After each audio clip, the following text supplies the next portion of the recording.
Clint Eastwood, born Clinton Eastwood Jr. on May 31, 1930, in San Francisco, California, grew up during the Great Depression, an era that instilled resilience, self-reliance, and a relentless work ethic. His family moved often as his father sought employment, teaching Eastwood adaptability from a young age. Not a natural star, he was tall, quiet, and awkward, more drawn to music and mechanics than acting. After high school, he held a variety of blue-collar jobs: lifeguard, paper carrier, steel worker, and gas station attendant, experiences that later lent authenticity to the rugged characters he portrayed on screen. His entry into Hollywood was gradual. Eastwood studied acting while working behind the scenes at Universal Studios, initially dismissed by executives who criticized his speech and mannerisms.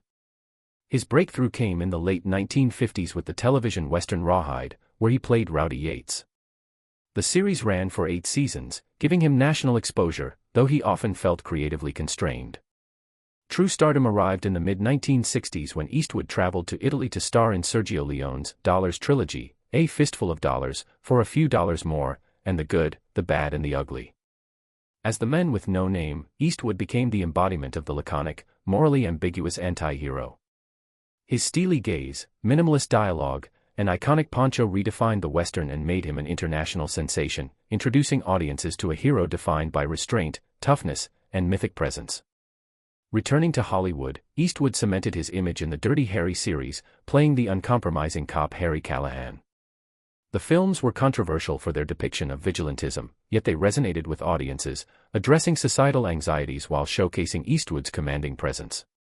Even as he dominated the screen, Eastwood prepared for a second act behind the camera.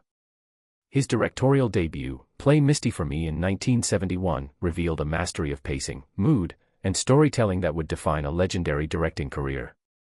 Eastwood became known for efficiency, minimal takes, and collaborative sets, producing films that explored violence, morality, redemption, aging, and legacy, from Unforgiven to $1 Million Baby to Gran Torino. Eastwood's personal life, like his career, has been layered and unconventional. He married Maggie Johnson in 1953, with whom he had 2 children, Kyle and Allison.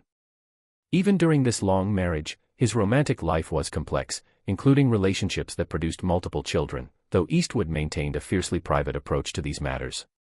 Later marriages, including his union with television anchor Dina Ruiz, continued the theme of private reflection amid public scrutiny.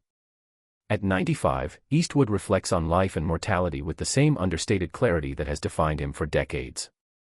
Recently, he spoke about who he would want at his funeral, naming Kevin Costner, Sylvester Stallone, Harrison Ford, Arnold Schwarzenegger, and Catherine Deneuve.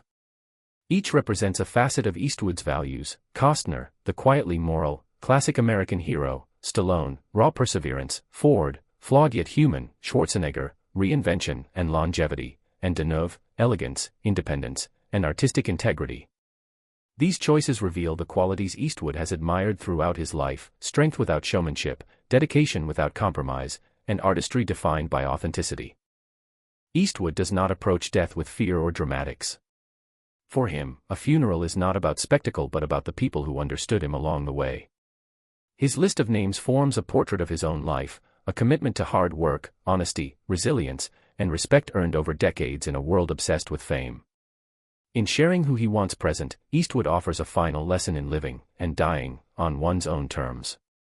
Even at 95, he remains as plain-spoken, disciplined, and quietly profound as the characters and films that have defined him, leaving a legacy shaped not by noise, but by integrity and enduring artistic courage.